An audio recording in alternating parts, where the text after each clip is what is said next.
Hey everybody, Jennifer Blevins-Smith with Integral Clinic Solutions, and you're watching my YouTube channel, Navigating the Business of Medicine.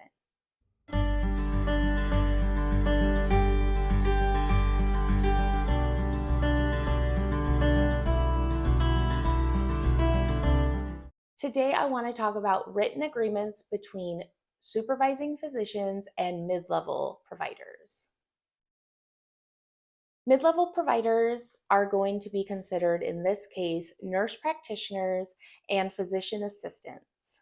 You would want to make sure that you're checking the local boards in your state, the medical board for physician assistants, and if nurse practitioners still have to be supervised in your state, you would want to check the nursing board as well on their requirements and regulations.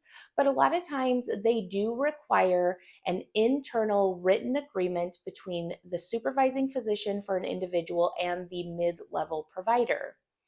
This is a perfect opportunity for you to make sure that you have not only the requirements included that the board tells you have to have, like how often you're going to be supervising them, how many hours a month per the requirements, what they're going to be responsible for, what kind of privileges you're going to give them under their licensure capabilities in the state, what kind of expectations you have for them as a mid-level working under you as the supervising physician. But it's also a perfect time to put in your expectations as far as your intended or your personal way of treating your patients, right? Like, of course, you want them to have their own personal touch and you're going to allow them some liberties in that way. But there's also needs to be some things, especially business wise, that are going to need to be required, in my opinion. And this is a perfect opportunity to include those expectations in that written information. Since this has to be a document that is reviewed by both parties, signed, sometimes the board needs you to send in a copy of that agreement to them to have on file. Other times they don't. Again, you have to check your local state requirements, but you can also include things like how soon they should be completing their charting and locking or signing their notes after seeing a patient.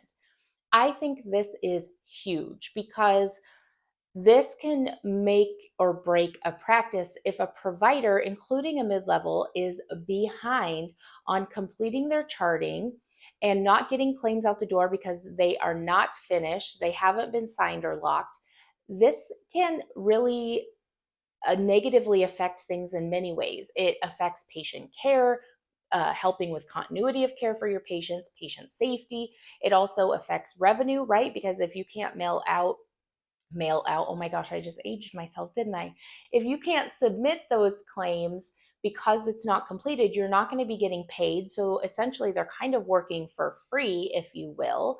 And it just can be bad across the board. So making sure that that's in there. I would also recommend including anything that has to do with their scope, of course, and what they're not able to do. If you plan on doing incident to billing in your practice, this is a perfect opportunity to outline the requirements in order for that to be able to be billed if they're working under you, and what the expectations from that mid-level would be for being able to bill the incident to billing.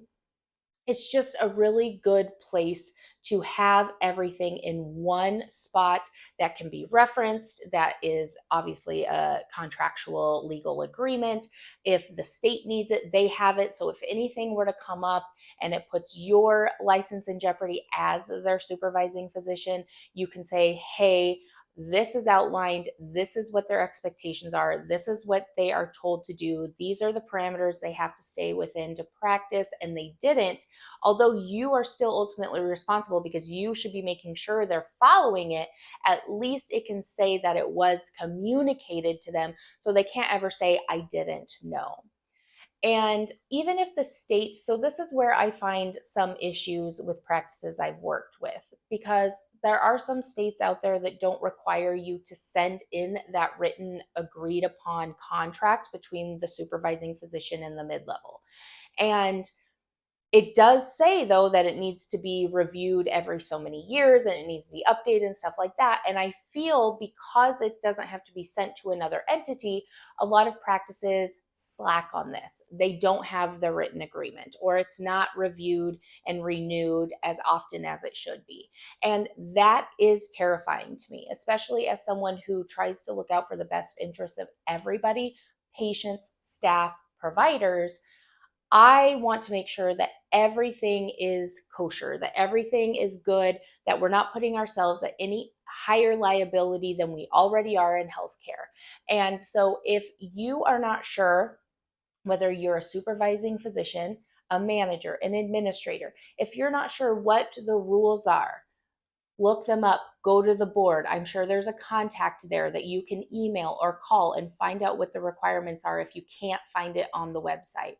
Make sure that you're following it. Make sure that you're up to speed and up to par on everything. And if you find yourself being delinquent in any areas, it's okay. Get it fixed now. Don't drag your feet. It's almost the first of the year. It's a perfect time for starting fresh, and just communicate to all parties that are involved what's going on, what's expected, and then use your calendar, use some kind of technology to remind you when these need to be renewed or reviewed and renewed as well, so that you don't miss it in the future. It's always good to fix immediately what you find and make it right. And so this video is to bring attention to that. So hopefully you can do your own research, your own due diligence, make sure you're following the rules as close as possible and fixing anything that you are maybe falling a little short on. If you have any questions or comments about this, please leave that in the comments below. Smash the thumbs up button if today's video was helpful, and subscribe to my channel if you haven't already. As always, I ask that you please share this with any colleagues whom you feel would benefit. I hope you take care of yourself, be well, and we'll see you next time. Bye-bye.